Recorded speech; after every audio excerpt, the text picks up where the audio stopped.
Katsotaan käytännön esimerkkien kautta, mitä tarkoittavat arrays, eli taulukot Javassa. Ja tässä on muutama esimerkki aluksi.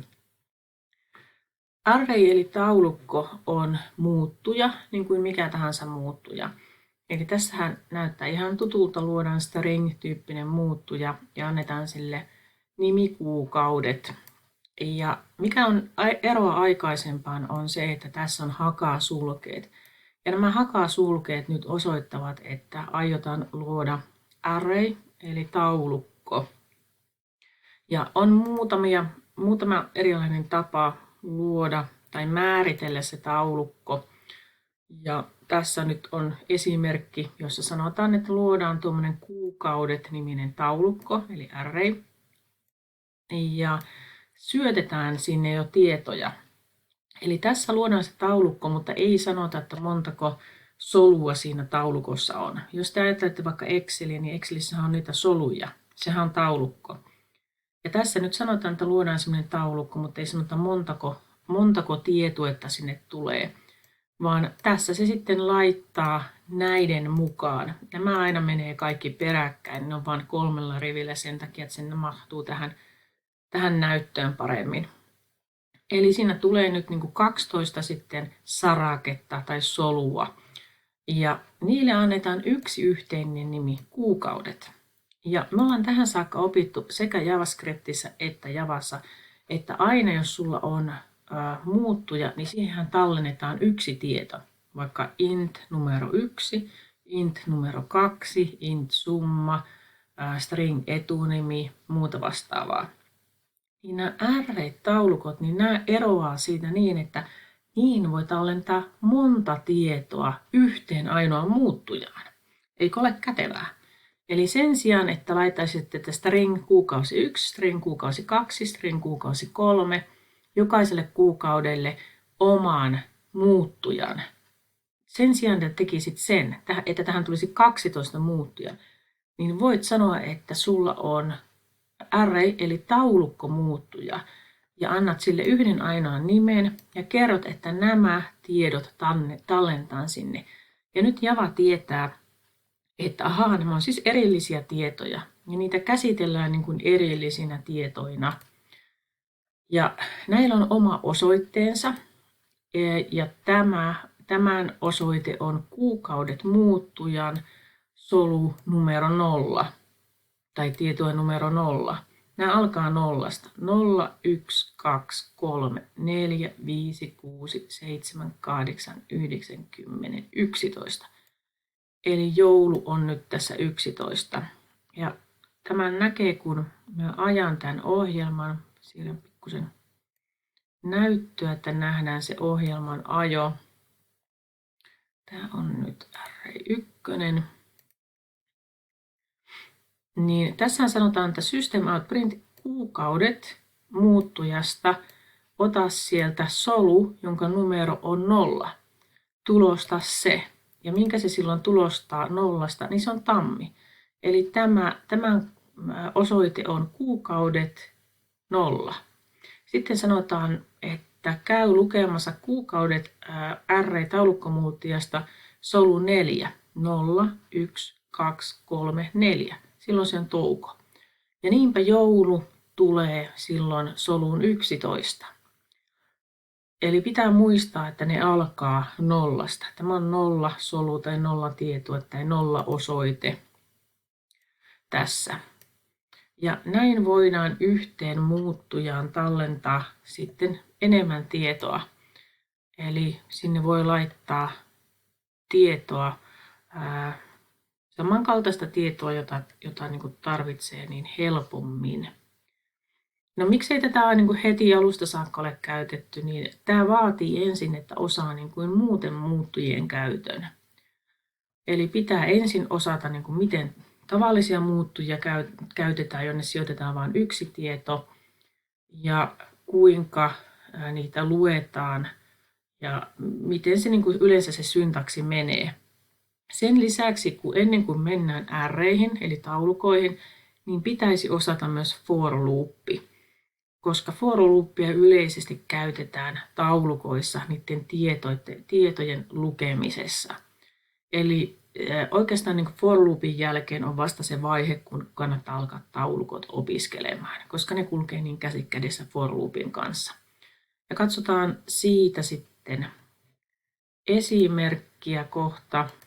Mulla on siitä oma esimerkkinsä ja tässä on sitä ennen yksi toinen. Tässä esimerkissä on otettu vaan esimerkinlaisesti, että miten jos kysymyksessä on sitten luku, jolle halutaan luoda taulukko, niin silloin yksinkertaisesti vain sanotaan, että luodaan esimerkiksi taulukko int-tyyppisille tiedolle, tai sitten se voisi olla double. Ja nyt mikä on aikaisempaa verrattuna eroa, niin näähän kun sanottiin, että se on string, niin on lainausmerkeissä. Ja nyt kun on int-tyyppinen taulukko, niin siellä on sitten ilman lainausmerkkejä nuo. Eli jos haluaa vaikkapa laskea yhteen tai muuta vastaavaa. Ja nyt jos ajan tämän ohjelman, no nyt se meni piiloon, jäi tonne, siirretäänpäs vähän.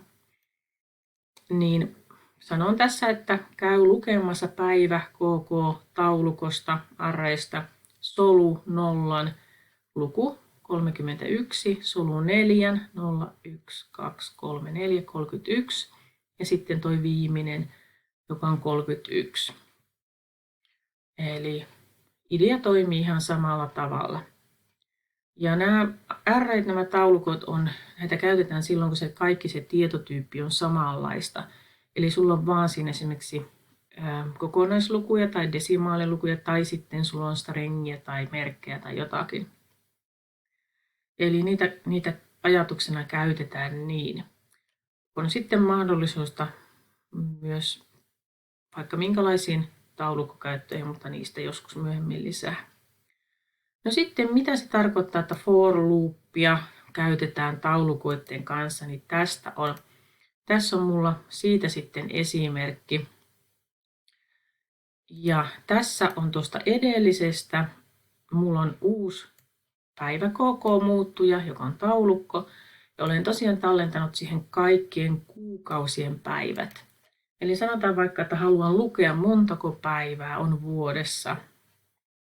Niin sen sijaan, että loisin tähän tammikuu, helmikuu, maaliskuu, huhtikuu ja panisin, että montako päivää, niin olen luonut tänne sitten päivä kuukaudessa ja kirjoittanut ne tuohon.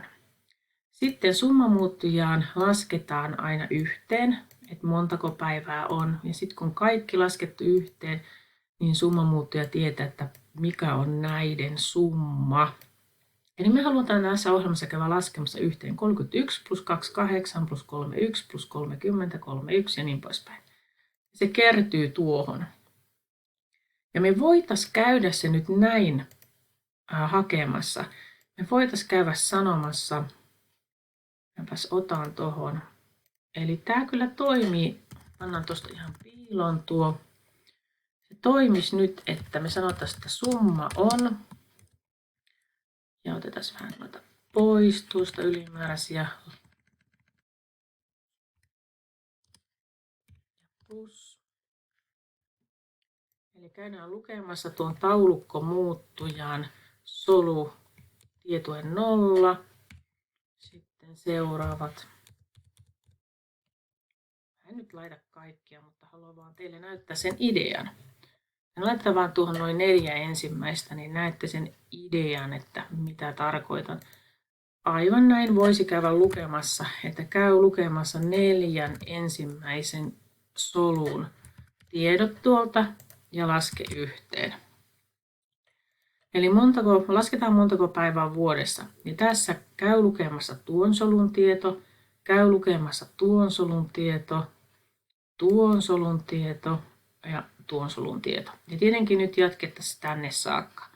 Ja silloin tuohon tulisi näiden kaikkien yhteenlaskettu tulos. Tietenkin otetaan huomioon nyt mitään karkausvuotta, koska haluan pitää tämän koodin selkeänä ja yksinkertaisena. Ja ettei tarvitsisi alkaa käymään näitä läpi osoittamassa näin, koska tämähän koodi heti niin kuin pitenee. Ja siitähän tulee ilman, että teen nyt sitä toimivaksi, niin siitähän tulisi niin kuin näin pitkä. Niin tämä on tyypillinen tilanne, missä käytetään for loopia. Ja for loopille sillä sanotaan, että käy lukemassa tuo, sitten tuo, sitten tuo, sitten tuo, koska sehän on luuppi, vai mitä? Kun käydään lukemassa tuosta, niin se tehdään joku asia uudestaan ja uudestaan. Niin tyypillinen tapa on, että for loopia käytetään siihen. Nyt katsotaan se esimerkki. Mä nostan sen tuolta alhaalta. Tässä se on sitten näkyvissä. Ja nyt katsotaan. Sanotaan, että for loopissahan niin tämä tehdään niin kuin eka kerralla. Tai se on se aloitus. Sitten kerrotaan, että mihin saakka tehdään ja mitä tehdään joka kierroksella. Tämä tehdään yhden kerran alussa. Tämä kertoo, että kuinka kauan ja tämä, että mitä tehdään joka kierroksella. Sanotaan, että nyt pitää tietää, että mistä nämä solujen osoitteet lähtee liikkeelle. Ne oli nollasta. Sanotaan, että meillä on muuttuja x, jonka arvo on 0, joka on sama kuin tuon solun arvo. Ja sanotaan, että kunnes x on 11, niin kasvata x yhdellä. Ja nyt ehkä käy hetken päähän kipeä, mutta nyt olisi tosi tärkeää keskittyä ja miettiä tämä seuraava asia. Koska jos for loopin ja R:n taulukon ymmärrät Javassa, ymmärrät sen kaikissa ohjelmointikielissä tästä lähtien. Yhden kerran tämä pitää käydä kipeä ja sen jälkeen hyödyt kaikissa ohjelmointikielissä, kun tässä sen ymmärrät. Me sanotaan tässä for loopissa, että mehän tehdään selvästi 12 kertaa. Me sanotaan, että mene päivä KK taulukko muuttujaan soluun, joka on sama kuin x tällä hetkellä. Mikä on x ensimmäisellä kierroksella? Se on 0, vai mitä? Siitä lähdetään. Eli me sanotaan, että mene tuohon muuttujan soluun 0, koska näillä on oma numero.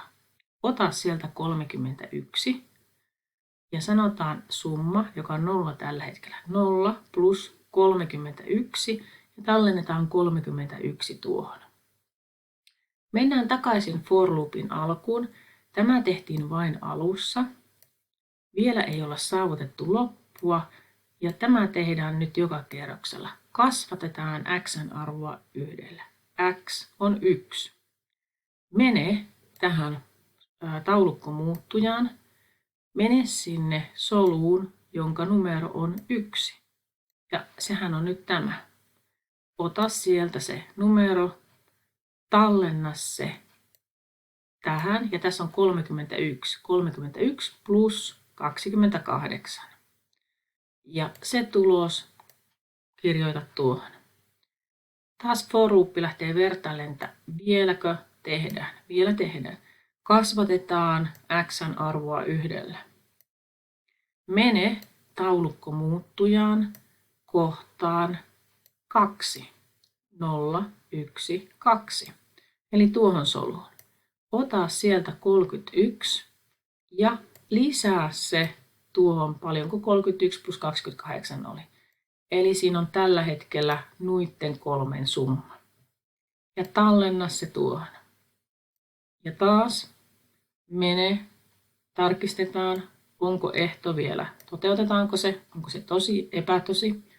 Kasvata x:n arvoa yhdellä. Ja nyt x kasvaa taas siis yhdellä ja se on 3. 0, 1, 2, 3. Sanotaan taas, mene tuohon taulukkomuuttujaan soluun 3. 0, 1, 2, 3. Ota sieltä arvo, lisää se edellisiin. Eli tätä tehdään niin kauan aikaa, että käydään nämä taulukkosolun muuttujat lukemassa kaikki läpi.